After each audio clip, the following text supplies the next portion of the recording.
अस्सलाम वालेकुम dear students. आज हम पढ़ेंगे domain and range of trigonometric functions. इससे पहले हमने जनरली पढ़ा था सिर्फ डोमेन और रेंज के बारे में, और इसके अलावा हमने पढ़ा था यूनिट सर्कल के बारे में। डोमेन के बारे में मैंने कहा था कि ये वो सारे पॉसिबल वैल्यूज़ होते हैं, ठीक है, किसी भी फंक्शन के जिस पे हमारा आउटपुट क्या हो, डिफाइंड हो, हमें कुछ ना कुछ आउटपुट मिले। और रेंज क्या है, वो जो आपका आउटपुट आ गया उसको हम कहते हैं क्या, रेंज। ठीक है, जैसे कि मैंने आप लोगों को कहा था कि y is equal to x square. अब आप x की जगह क्या क्या पुट कर सकते हो जिस पर आपको y मिलेगा, तो वो आपका डोमेन बन जाता है। ठीक है, अब वो y जो निकल कर आया है वो y है क्या, ठीक है, तो उसको हम कहते हैं रेंज। ठीक है, तो सिमिलरली अब हम वही इनपुट और आउटपुट को यहाँ पर फिगर आउट करेंगे ट्रिग्नोमेट्रिक फंक्शंस के लिए। ट्रिग्नोमेट्रिक फंक्शंस क्या क्या होते हैं, sine x, cos x, ten x, secant x, cosecant x और कोटेंजेंट एक्स। ठीक है, ये ट्रिग्नोमेट्रिक फंक्शंस होते हैं। हमने क्या करना होगा, सिंपली हमने वो वैल्यूज़ फाइंड करने होंगे जो कि हम x की जगह जब पुट करेंगे तो उसके लिए हमें y की वैल्यूज़ मिले। ठीक है, वो आपका डोमेन बन जाया करेगा। अब वो y की वैल्यूज़ है क्या क्या, ठीक है, तो उसको हम फिर कहेंगे रेंज। ठीक है, अब देखो ज़रूरी नहीं है कि आप कन्वेंशनल मेथड यूज़ करो। ठीक है, कि आप x की जगह वैल्यूज पुट करते जाओ और आपको y मिलता जाएगा। ठीक है, और उससे आप कहोगे कि देखो x का सेट ये बन गया और y का सेट ये बन गया, तो ये हमारा डोमेन और रेंज बन गया। ठीक है, यहाँ पर वो बेसिक फाउंडेशंस के बारे में बात कर रहे हैं कि बेसिकली ट्रिग्नोमेट्रिक फंक्शंस का जो ये डोमेन है और उसका जो रेंज है, ठीक है, वो क्या है और क्यों है। ठीक है, तो अब देखो वो sine x, cos x, ten x, secant x, cosecant x, अगर आप लोगों को याद हो मैंने आप लोगों को यूनिट सर्कल में बताया था कि कैसे डिराइव किया जाता है। ठीक है, वहाँ पर मैंने आपको साइन एक्स की डेरिवेशन भी दी थी, कॉज एक्स की भी दी थी, फिर टेन एक्स साइन और कॉस को डिवाइड करो। ठीक है, तो सबसे पहला जो नंबर है वो है किसका, वो है y is equal to sine theta का। थीटा या एक्स एक ही बात है। ठीक है, यहाँ पर ये थीटा क्या चीज़ है, आप लोगों को याद होगा मैंने कहा था आप लोगों को कि यूनिट सर्कल क्या होता है, जिसका रेडियस 1 होता है। तो ये आपका ओरिजिन है। जब आप ओरिजिन से एक लाइन ड्रॉ करोगे इस सरफेस तक और ये इस सरफेस को इंटरसेक्ट कर जाए, तो यहाँ से यहाँ तक का जो फासला होता है वो कहलाता है आपका रेडियस। और आपका रेडियस किसके इक्वल होता है, 1 के इक्वल होता है, चूंकि आपका सर्कल क्या है, यूनिट सर्कल है।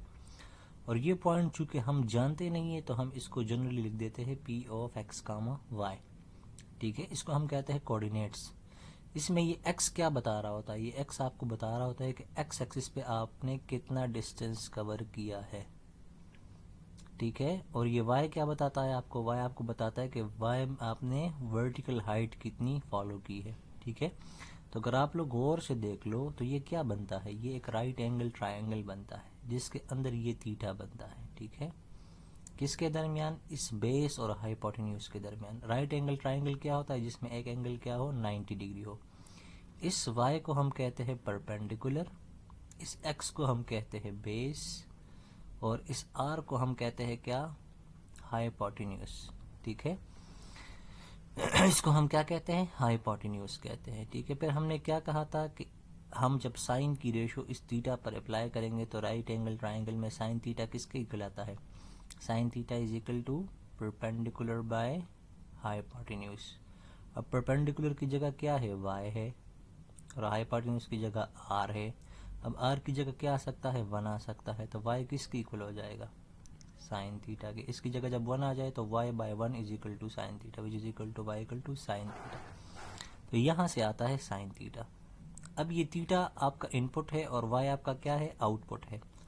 मीन्स ये जो आपकी जो हाइट है ना, ये वाली, ये हाइट आपकी क्या है, आउटपुट्स है, और ये थीटा क्या है, थीटा आप लोगों का इनपुट है। ठीक है, मीन्स आप इस एंगल को बढ़ाते जाओ या कम करते जाओ। मीन्स यहाँ पर आपका थीटा क्या है, लेट्स सपोज अगर मैं कह दूं कि ये 45 डिग्री है, इस लाइन को इधर ले आओ तो ये थीटा क्या हो जाएगा, बढ़ जाएगा। इसको इधर ले आओ और बढ़ जाएगा, इसको इधर ले आओ, इस लाइन को आप एग्जैक्टली इधर ले आओ तो आपका एंगल ये बन जाएगा, तो ये 180 बन जाएगा। फिर यहाँ पर ये 270 बन जाएगा, फिर यहाँ पर ले आओ। तो इस तरह जितने आप रोटेशंस लोगे उतना आपका ये थीटा क्या होगा, ये ज़्यादा से ज़्यादा होता जाएगा। ठीक है, तो ये थीटा आपका इस केस में क्या है, ये आपका इनपुट है, और वो क्या इनपुट्स आपका इधर क्या रिप्रेजेंट कर रहा है, रोटेशंस। ठीक है, और ये y क्या है, y आपकी हाइट है, हाइट। ठीक है, लेकिन अगर आप लोग देख लो, ये क्या है, यूनिट सर्कल है। इसका फासला हमेशा, इसका फासला ओरिजिन से लेकर सरफेस तक कितना होना चाहिए, 1। यहाँ से यहाँ तक का फासला कितना होना चाहिए, वो होना चाहिए 1। यहाँ से लेकर यहाँ तक का फासला कितना होना चाहिए, वो भी होना चाहिए 1। ठीक है, याद रखो आपका हाइट जब ऊपर की तरफ हो तो ये पॉजिटिव डायरेक्शन है, जब नीचे की तरफ हो तो ये नेगेटिव डायरेक्शन है। तो ये पॉजिटिव 1 है और ये नेगेटिव 1 है। हाइट की बात हो रही है ना, और हाइट क्या है, आपका आउटपुट्स है। इसका मतलब ये है कि आपका जो आउटपुट होगा वो -1 से क्या होगा, ग्रेटर या इक्वल होगा, और 1 से क्या होगा, 1 से छोटा होगा। ठीक है, तो आपका जो साइन थीटा है वो हमेशा क्या होगा, वो -1 से लेकर 1 के बीच में होगा। ठीक है, ये आपका रेंज बन गया, आउटपुट्स। रेंज को इधर हम डिनोट कर रहे हैं y से, और y आपका क्या है, आउटपुट्स है। तो समझ आ रही है बात, ये एक तरीके से आप इसका रेंज निकाल सकते हो। दूसरा, अगर आप लोग इसको दूसरे तरीके से निकालना चाहो तो अगर आप लोग गौर से देख लो, ये y क्या है, आप लोगों की हाइट है y। ये हमेशा हाइपोटेन्यूज से क्या रहता है, y हमारे पास क्या है, y हमारे पास है परपेंडिकुलर। ठीक है, ये हमेशा क्या होता है, लेस और इक्वल होता है हाइपोटेन्यूज से। परपेंडिकुलर हमेशा लेस या इक्वल होता है किसके, हाइपोटेन्यूज के। इसको हाइपोटेन्यूज को बोथ साइड पे डिवाइड कर लो, ये और ये कट जाएगा, तो परपेंडिकुलर बाय हाइपोटेन्यूज क्या होगा, लेस और इक्वल टू 1। और परपेंडिकुलर बाय हाइपोटेन्यूज किसके इक्वल होता है, साइन थीटा के। या p की जगह आप वैल्यू पुट करो, p की जगह y और इसकी जगह r, तो y बाय r हमेशा क्या होगा, लेस और इक्वल टू 1। अब y बाय r किसके इक्वल है, वो साइन थीटा के इक्वल है, तो साइन थीटा लेस और इक्वल टू 1।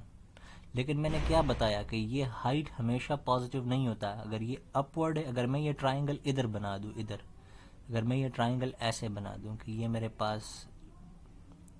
पास रेडियस हो गया, ये मेरे पास वर्टिकल हाइट हो गई, तो अब ये पॉजिटिव y नहीं कहलाएगा।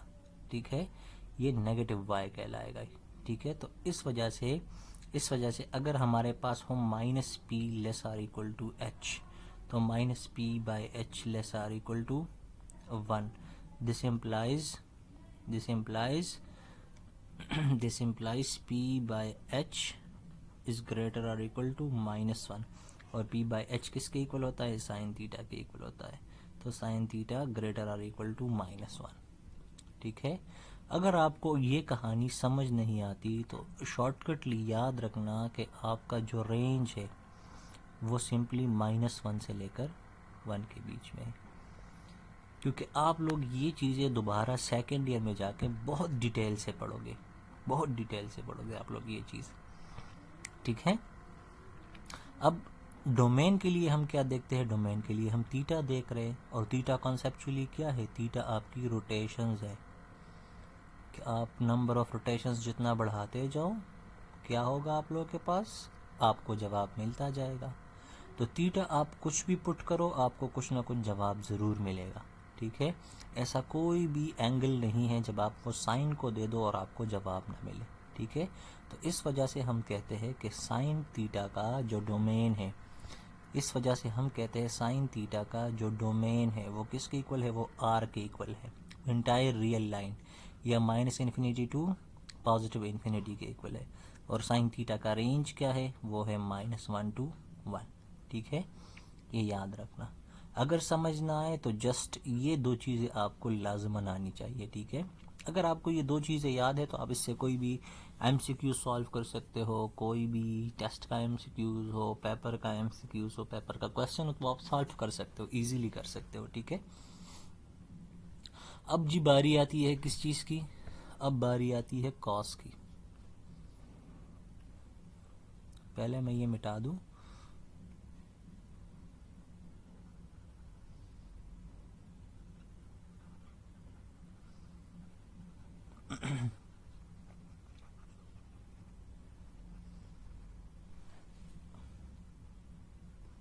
अच्छा, ये चैप्टर जब कंप्लीट होगा तो मैं एक ही पेज में इन सब के डोमेन, रेंज, ग्राफ, उसकी पीरियड्स, और पीरियड के अलावा इसकी फ्रीक्वेंसीज, एम्पलीट्यूड, वो एक ही पेज में आ सकता है। MCQs के लिहाज से, टेस्ट के लिहाज से ये बहुत इम्पोर्टेंट और बहुत ही आसान चैप्टर है। ठीक है, इसके पूरे के पूरे कॉन्सेप्ट्स एक ही पेज में आ सकते हैं। ठीक है, लेकिन चूंकि इसका सेंस थोड़ा सा ब्रॉडर है तो बच्चा इसको अंडरस्टैंड करने में ना थोड़ा सा कतराता है। ठीक है, चूंकि उनकी बेसिक फाउंडेशन नहीं होती कैलकुलस की, तो इस वजह से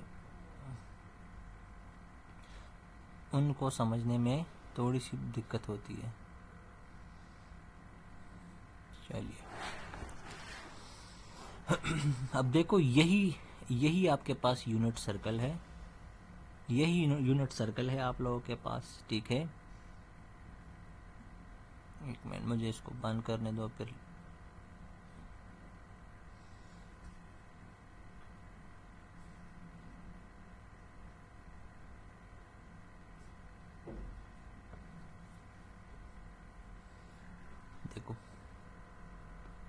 देखो यही यूनिट सर्कल है आप लोगों के पास, जिसका रेडियस क्या है, 1 है। ठीक है, ये आप लोगों का क्या है, ये मेरे पास मैंने क्या कर लिया, एक रेडियस ड्रॉ कर लिया। ठीक है, ये मेरे पास एक पॉइंट है P ऑफ x, y, ये मेरे पास बेस है। ठीक है, या हॉरिजॉन्टल डिस्टेंस के x के सामने ये पॉइंट कहाँ पे मौजूद है, और y के सामने ये पॉइंट कहाँ पे मौजूद है। ठीक है, लेकिन चूंकि ये फासला और ये फासला सेम होता है तो हम इस फासले को उठाकर by head to tail rule, अगर आप लोगों को याद हो, इधर रख लेते हैं। ठीक है, तो सिंपली हम क्या देखते हैं कि एक राइट एंगल ट्राइंगल बनता है। ठीक है, ये हमारे पास थीटा बन जाता है बेस और हाइपोटेन्यूज के दरमियान। अब ये राइट एंगल ट्राइंगल है। राइट एंगल ट्राइंगल क्यों है, क्योंकि इसमें एक एंगल 90 डिग्री का है। अब आप लोग जानते हैं कि कॉस थीटा इक्वल होता है बेस बाय हाइपोटेन्यूज के। अब बेस आपका इक्वल होता है एक्स के और हाइपोटेन्यूज आपका इक्वल होता है आर के, लेकिन चूंकि आर आप लोगों का 1 है तो x बाय 1 बन जाएगा, और this implies cos theta is equal to x, this implies x is equal to cos theta. ठीक है, x is equal to cos theta. अब वही थीटा आपका इनपुट है, लेकिन अब आपका आउटपुट वर्टिकल हाइट नहीं है। अब आपका जो आउटपुट है वो आपका क्या है, ये बेस आपका आउटपुट है। ये हॉरिजॉन्टल डिस्टेंस जो है बेस, ये आप लोगों का आउटपुट है। ठीक है, आप लोगों का आउटपुट क्या है, ये हॉरिजॉन्टल डिस्टेंस जो है ये आप लोगों का आउटपुट है। ठीक है, तो देखो इसमें भी कोई इफेक्ट नहीं पड़ता। अब डोमेन का तो हिसाब वही होगा कि आपका थीटा कुछ भी हो सकता है। थीटा क्या है, रोटेशंस को रिप्रेजेंट कर रहा है। आप cos 0 पुट कर लो, cos 1 पुट कर लो, cos 100 पुट कर लो, cos 1000 पुट कर लो। आप इधर ना कुछ भी वैल्यू पुट कर लो, कुछ भी वैल्यू आप लोग इधर पुट कर लो, आपको हमेशा आप लोगों को जवाब मिलेगा। आपको जब आप इधर थीटा की वैल्यू पुट करोगे, इधर थीटा की वैल्यू कुछ भी पुट करो, उसके लिए आपको x का कोई ना कोई जवाब मिलेगा। तो आसानी के हिसाब से आपका डोमेन क्या बन गया, वही -∞ टू पॉजिटिव इन्फिनिटी या इंटायर रियल लाइन। ठीक है, अब बात आती है रेंज की। रेंज तो मैंने क्या कहा था, ये क्या है, ये एक यूनिट सर्कल है। क्या मीन्स ओरिजिन से लेकर यहाँ तक जो डिस्टेंस होगा वो किसके इक्वल होगा, 1 के इक्वल होगा।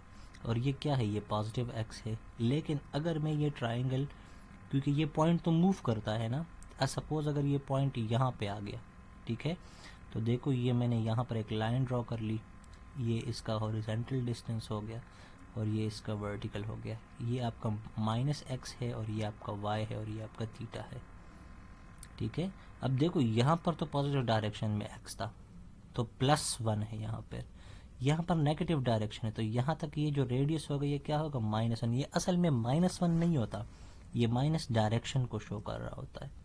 तो आपका जो x जो आउटपुट है वो किसके दरमियान होगा, वो +1 से लेकर -1 के दरमियान होगा। तो आपके cos थीटा का रेंज क्या बनेगा, वो बनेगा -1 से लेकर 1 तक, वही जो साइन का रेंज था। तो वही बात, अगर आपको ये कॉन्सेप्ट समझ नहीं आता तो ये बात आपको ज़रूर समझ आनी चाहिए कि x = cos थीटा का जो डोमेन है वो किसके इक्वल है, वो इक्वल है -∞ टू +∞ या इंटायर रियल लाइन। और इसका रेंज किसके इक्वल है, वो इक्वल है -1 से लेकर 1 तक। देखो साइन और कॉस इनके डोमेन और रेंज सेम है लेकिन इनके ग्राफ्स डिफरेंट है, याद रखना, ठीक है। तो देखो ये साइन थीटा का डोमेन और उसका रेंज, ये कॉस थीटा का क्या, कॉस थीटा का डोमेन और उसका रेंज, ठीक है। चलिए अब बात आती है किस चीज़ की, अब बात आती है टेंजेंट थीटा की। अब हम बात करेंगे किस चीज़ की, टेंजेंट थीटा की। तो आप लोगों को याद होगा टेंजेंट थीटा को हम कैसे लिखते हैं, sine theta divided by cos of theta, ठीक है। अब डोमेन क्या होता है, डोमेन वो वैल्यूज़ होते हैं जब आप थीटा की जगह वैल्यूज़ पुट कर लो और उसके अगेंस्ट आपको y मिले, ठीक है। सपोज़ मैं यहाँ पर पुट करता हूँ टेंजेंट थीटा की जगह मैं पुट करूँगा 45 डिग्री, ठीक है। तो साइन 45 डिवाइड बाय कॉस 45 दोनों सेम होते हैं तो मुझे वैल्यू क्या मिलेगा, 1। तो जब थीटा 45 डिग्री है तो y की वैल्यू मुझे क्या मिल गई, 1। इसका मतलब ये है कि ये जो 45 डिग्री है ये किसका हिस्सा है, ये डोमेन का हिस्सा है, ठीक है। अब देखो क्या ऐसी कोई वैल्यू है जो मैं इधर थीटा की जगह पुट कर लूँ और उस पर मुझे y का जवाब ना मिले। हाँ, इस केस में ऐसी वैल्यूज एग्जिस्ट करते हैं। कैसे करते हैं, देखो आप थीटा की जगह 90 डिग्री पुट करो तो देखो टेंजेंट 90 डिग्री ये इक्वल बनता है sine 90 degree divided by cos 90 degree. Sine 90 degree 1 के इक्वल हो गया लेकिन कॉस 90 किसके इक्वल होता है, 0 के। अब 1/0 क्या होता है, ये अनडिफाइंड होता है। इसका मतलब ये है कि आपका ये थीटा मैं डोमेन में नहीं लिख सकता। डोमेन में वो सारे वैल्यूज आते हैं जब आप वो पुट करो और उस पर आपको जवाब मिले, ना कि अनडिफाइंड मिले, ठीक है। सिमिलरली अगर cos 90 के अलावा ऐसी कोई और वैल्यूज है, हाँ है। आप जब भी इधर cos 90 के अलावा जब आप इधर पुट करोगे 3 × 90 मीन्स 270 जब पुट करोगे तब भी आपको 1/0 मिलेगा। जब आप पुट करोगे cos ऑफ 5 × 90 पुट करोगे 3 मल्टीप्लाई तो ये 270 ये 360, ठीक है। याद रखना जब आप ऑड मल्टीपल ऑफ π/2 पुट करोगे मीन्स 90 हो और इधर उसके साथ odd multiple mean odd number हो, या जो है 1 हो या 3 हो या 5 या 7 या 9 11 ऐसे कोई नंबर हो तो हमेशा नीचे क्या आ जाया करेगा, नीचे आएगा 0, ठीक है। तो याद रखना ऑड मल्टीपल्स को लिखने के लिए 1 3 5 7 9 इसको लिखने के लिए हमारे पास एक जनरल रिप्रेजेंटेशन है जिसको हम कहते हैं 2n+1 और साथ में लिखते हैं n बिलोंग्स टू z। देखो ये कैसे ऑड मल्टीपल को रिप्रेजेंट कर रहा है, n की जगह 1 पुट करो, n की जगह 0 पुट करो जब मैं n की जगह 0 पुट करूँगा तो 2 इंटू 0 प्लस 1, जवाब क्या आएगा? जवाब आएगा 2 इंटू 0 0 0 प्लस 1 इज़ 1, जवाब आ गया 1। अब n की जगह 1 पुट करो तो ये आएगा 2 इंटू 1 प्लस 1, जवाब आएगा 3। n की जगह 2 पुट करो, जवाब आएगा 5। n की जगह 3 पुट करो तो जवाब आएगा 7। तो ये जो चीज़ है ये जनरल रिप्रेजेंटेशन है ऑड नंबर की, ठीक है। तो देखो टेंजेंट थीटा किसके ऊपर डिफाइंड नहीं है? वो उन वैल्यूज़ पर डिफाइंड नहीं है जहाँ पर नीचे क्या हो, जब कॉस के साथ जो थीटा है इधर क्या हो, इधर ऑड मल्टीपल ऑफ 90 डिग्री आ जाए। क्या आ जाए? ऑड मल्टीपल ऑफ 90 डिग्री आ जाए। तो देखो हम क्या कहते हैं, हम कहते हैं कि डोमेन ऑफ टेंजेंट थीटा में इंटायर रियल लाइन आएगा, लेकिन हम उससे माइनस करेंगे odd multiple of pi by two हम कहते हैं 90 डिग्री को, और ये हमारे पास ऑड मल्टीपल्स को रिप्रेजेंट कर रहा है। आप खुद भी चेक कर लो, मैंने cos 90 पुट कर लिया, आप cos 3 मल्टीप्लाई 90 से आता है 270, cos 270 पुट कर लो, उस पर भी अनडिफाइंड होगा। फिर cos 360 डिग्री पुट कर लो, उस पर भी अनडिफाइंड होगा। मेरा कहने का मतलब ये है कि cos 90, cos 270, cos 360 डिग्री और चलते जाओ, इस पर ये अनडिफाइंड होगा टेंजेंट थीटा। वजह क्या है? क्योंकि टेंजेंट थीटा इक्वल होता है sine theta by cos theta. जब थीटा की जगह ये वैल्यूज आएंगे 90, 270, 360, ऊपर साइन तो हमेशा 1 आएगा इन वैल्यूज़ पर, साइन 91, साइन 270 -1, 360 पे दोबारा 1, लेकिन ये कॉस क्या हो जाएगा उस पर? कॉस उस पर अनडिफाइंड हो जाएगा, ठीक है। तो इसके जो इसका जो डोमेन है वो क्या होगा? ऑड मल्टीपल इससे माइनस हो जाएंगे, r minus 2n plus 1 pi by 2। हाँ, इसके अगेंस्ट जो टेंजेंट थीटा का जो रेंज है, वो r क्यों आता है, वो इनफाइनाइट क्यों आता है? देखो उसकी एक वजह है, उसकी वजह ये है, देखो अगर आपके पास y is equal to tangent theta है, ठीक है, अगर मैं थीटा में पुट कर दूं 89.999, तो ये आपको जवाब देगा पॉजिटिव इन्फिनिटी के करीब। आप चेक कर लो, आप पहले 89.9 पुट करो, फिर 89.999 पुट करो, फिर 89.99999 पुट करो, फिर 89.999, ये आपको पॉजिटिव इन्फिनिटी की तरफ ले जाएगा। सिमिलरली आप इसके साथ जस्ट माइनस लगा दो, थीटा तो हम कुछ भी पुट कर सकते हैं जिस पे हमें जवाब मिले, ठीक है। तो आप जब देखोगे तो -89.9999 ये आपको माइनस इन्फिनिटी के करीब जाके जवाब देगा। तो इसलिए हम कहते हैं कि टेंजेंट इन्फिनिटी का जो रेंज है वो इक्वल होता है -इन्फिनिटी टू पॉजिटिव इन्फिनिटी, ठीक है। आप कैलकुलेटर पे आप लोग चेक भी कर सकते हो, ठीक है। कैलकुलेटर उठाओ, उसमें ये पुट करो, ठीक है। कोई कन्फ्यूजन हुई तो मुझसे क्लास में पूछ लेना, ठीक है। अब बारी है कोटेंजेंट थीटा की। देखो टेंजेंट और कोटेंजेंट में क्या खासियत है। देखो कोटेंजेंट और टेंजेंट में क्या रिलेशन है। टेंजेंट थीटा इक्वल होता है sine theta by cos theta. Cotangent theta क्या होता है? ये इक्वल होता है cos theta by sine theta. और हम कहते हैं कि देखो चूंकि इन साइन इधर ऊपर है, इधर साइन नीचे है, इधर कॉस नीचे है, इधर कॉस ऊपर है, तो इस वजह से हम कहते हैं कि टेंजेंट थीटा इक्वल है 1 कोटेंजेंट थीटा के, या हम कहते हैं कि कोटेंजेंट थीटा इक्वल है 1 टेंजेंट थीटा के, ठीक है। अब इधर टेंजेंट की वैल्यू पुट करो तो cotangent theta is equal to 1 sine theta by cos theta. Cos theta ऊपर आ जाएगा तो cos theta by sine theta. इस वजह से हम कहते हैं कि कोटेंजेंट थीटा इक्वल होता है किसके? Cos theta by sine theta. अब हम बात कर रहे हैं किस चीज़ की? डोमेन और रेंज की। तो y is equal to cotangent theta, ठीक है। अब कोटेंजेंट थीटा किसके इक्वल होता है? Cos theta by sine theta. अब अगेन आप थीटा की जगह कौन कौन से वैल्यूज पुट करोगे जिसके अगेंस्ट आपको y मिले? इस थीटा की जगह आप कौन कौन से वैल्यूज पुट करोगे जिसके लिए आपको y मिल जाए? जब y मिलेगा तो वो थीटा डोमेन का हिस्सा होगा। देखो मैं फिर से बता रहा हूँ, वो थीटा, वो एंगल्स जब आप वो पुट करोगे और कोटेंजेंट उस पर अप्लाई होगा और आपको जवाब मिले तो वो थीटा डोमेन का हिस्सा होगा, ठीक है। सपोज अगर मैं पुट करूं अगर मैं पुट करूँ कोटेंजेंट ऑफ, अगर मैं पुट करूँ कोटेंजेंट ऑफ 45 डिग्री, तो ये इक्वल हो जाएगा cos of 45 degree divide by sine of 45 degree. और मैंने क्या बताया था, दोनों किसके इक्वल होते हैं, दोनों सेम वैल्यूज देते हैं हमें, 1/√2, दोनों 1/√2 के इक्वल है, तो ये और ये कैंसिल होकर हमें क्या देते हैं 1। ठीक है, देखो तो ये जो 45 डिग्री है, theta is equal to 45 degree, ये डोमेन में हम लिख सकते हैं।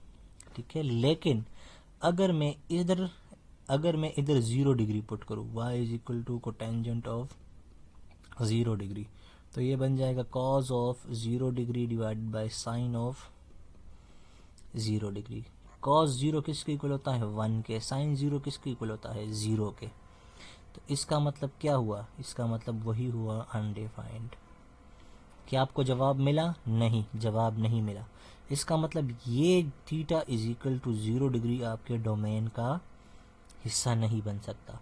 वो सारे वैल्यूज आपके डोमेन का हिस्सा नहीं बनेंगे जिस पे आप साइन में वो डिग्री पुट करो और आपको इधर जवाब मिले 0, क्योंकि 1/0 या एनीथिंग डिवाइड बाय 0 क्या होता है, अनडिफाइंड होता है। तो आप उन वैल्यूज को डोमेन से निकाल दोगे जहां पर साइन क्या हो, साइन की वैल्यू क्या आती है 0। तो जहां पर साइन थीटा 0 होता है वो हमारे पास एंगल होते हैं 0 डिग्री, 180 डिग्री, ठीक है, 360 डिग्री, और अगर मैं इसको पाई के फॉर्म में लिख दूँ तो 0 पाई, 2 पाई, 3 पाई, 4 पाई, और जनरली हम इसको कैसे लिखते हैं, जनरली हम इसको रिप्रेजेंट करते हैं n पाई के फॉर्म में। तो आपका जो डोमेन होगा, आपका जो डोमेन होगा वो क्या होगा, आपका डोमेन होगा इंटायर रियल लाइन माइनस, उससे क्या निकालूंगा मैं, उससे मैं निकालूंगा क्या, n पाई में उससे निकालूंगा, और ये n क्या है, n हमारे पास इंटीजर्स है।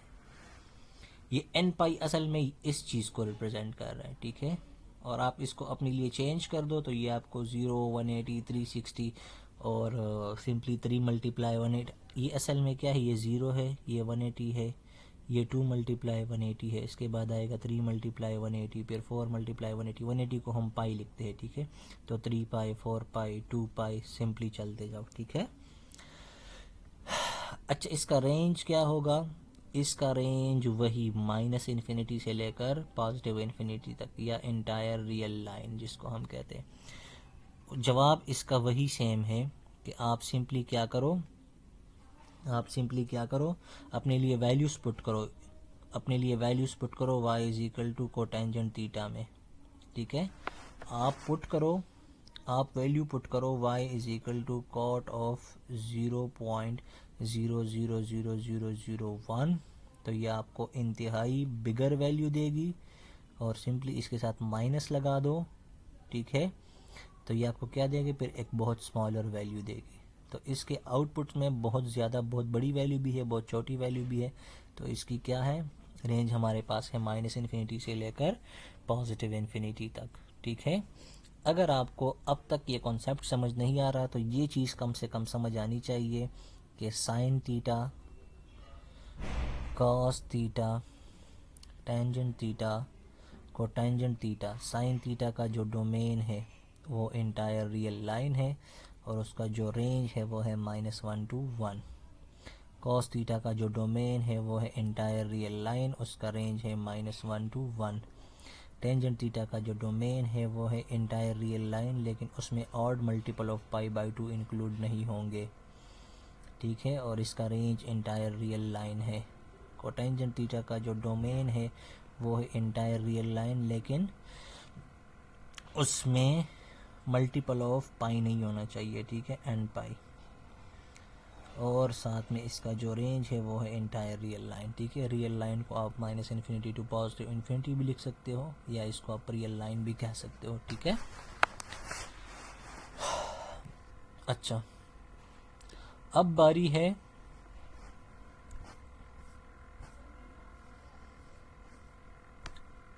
है सीकेंट की। y is equal to secant theta का। तो कॉन्सेप्ट वही रहेगा, डोमेन वो वैल्यूज़ होते हैं जहाँ पर क्या हो, आपको y की वैल्यू में सीकेंट किसके इक्वल होता है, 1/cos थीटा के। ठीक है, अब देखो इसके डोमेन में वो सारे एलिमेंट्स आएंगे जहाँ पर cos थीटा 0 ना हो। ठीक है, ठीक है, क्योंकि अगर cos थीटा 0 बन गया मीन्स 1/0 तो अनडिफाइन आएगा। ठीक है, तो आप वो वैल्यूज़ देखोगे जहाँ पर cos थीटा क्या हो, cos थीटा क्या हो, 0 ना हो। तो सबसे पहले वैल्यूज़ फाइंड करो जहाँ पर cos थीटा 0 हो। cos थीटा कहाँ पे 0 होता है, cos थीटा 0 होता है cos 90 पे 0 होता है, या जिसको हम π/2 कहते हैं। cos 270 पे 0 होता है, जिसको हम कहते हैं 3 × 90। ठीक है, या 3 × π/2। इस तरह cos 360 पे 0 होता है, cos 360 नहीं, 3 मल्टीप्लाई तो 5 × 270 से क्या आता है, 5 0 5 7 35 5 3 5 2 10। हाँ बस ठीक है, 3 π/2 5 π/2 7 π/2। π/2 की जगह 90 लिखो और 7 से मल्टीप्लाई करो, π/2 की जगह 90 लिखो, इसके साथ मल्टीप्लाई करो। इसका मतलब ये है कि cos थीटा 0 होता है जब आपके पास एंगल 90 डिग्री हो या π/2 हो, 270 हो या 3 π/2 हो, या चलते जाओ 5 π/2 7 π/2 मीन्स ऑड मल्टीपल ऑफ π/2। इसका मतलब आपका जो डोमेन बनेगा वो इंटायर रियल लाइन होगा, लेकिन ऑड मल्टीपल को हम किससे रिप्रेजेंट करते थे, 2n+1 π/2 से, n बिलोंग्स टू z। ये आपका डोमेन बन जाएगा। ठीक है, डोमेन में से क्या निकल जाएगा, ऑड मल्टीपल ऑफ π/2 उससे निकल जाएगा। ठीक है, अब रेंज को देख लो, देखो cos थीटा का जो डोमेन था, रेंज था सॉरी, वो क्या था, वो -1 to 1 था। ठीक है, लेकिन सीकेंट थीटा क्या है, इसका इन्वर्स है। इन्वर्स होने का मतलब ये है कि इस इंटरवल का इन्वर्स क्या आएगा, वो आएगा -∞ to -1, लेकिन -1 इंक्लूड नहीं होगा, यूनियन 1 to +∞। मीन्स इसके अलावा रियल लाइन पे जो चीज़ रह जाती है वो सीकेंट थीटा का क्या होगा, रेंज होगा। ये एक दूसरे के उलट है ना, समझ आ रही है मेरी बात की कि नहीं? तो देख लो, रियल लाइन पे अगर मैं आपको ये समझा दूं तो ये -1 है, ये 0 है, ये 1 है, ये +∞ है, ये -∞ है। जो हमारे पास cos थीटा है उसका जो डोमेन रेंज है वो ये है, -1 से लेकर 1 तक। सीकेंट इसका उलट है, मीन्स वो यहाँ से शुरू होगा, 1 इंक्लूड नहीं होगा उसमें, और यहाँ तक आएगा, और ये सारा सब कुछ उससे निकल जाएगा, और -1 से शुरू होगा लेकिन -1 उसमें से इंक्लूड नहीं होगा, और -∞ तक आएगा। तो -∞ to -1 यूनियन 1 to +∞। ठीक है, ये हो गया जी सीकेंट का। y is equal to cosecant theta. Cosecant theta किसके इक्वल होता है, 1/sin थीटा के। तो वो वैल्यूज़ जहाँ पे sin थीटा 0 हो वो रेंज में नहीं आएगा। तो sin थीटा 0 के इक्वल होता है जब आपका थीटा 0 हो, जब आपका थीटा 180 हो, जब आपका थीटा 360 हो, और चलते जाओ। तो इस 0 को मैं लिख सकता हूँ 0, 80 को मैं लिख सकता हूँ पाई, 360 को मैं लिखता हूँ 2 पाई, इस तरह 3 पाई, और चलते जाओ तो n पाई। तो सिंपली आपका जो डोमेन होगा वो आपका इंटायर रियल लाइन होगा, लेकिन उससे आप क्या करोगे, n पाई माइनस करोगे। ठीक है, ये n पाई जनरल नोटेशन है इन सारे एंगल्स के लिए। ठीक है, ये याद रखना। और आपका रेंज क्या होगा, साइन का रेंज क्या था, साइन थीटा का रेंज क्या था, वो था -1 to 1।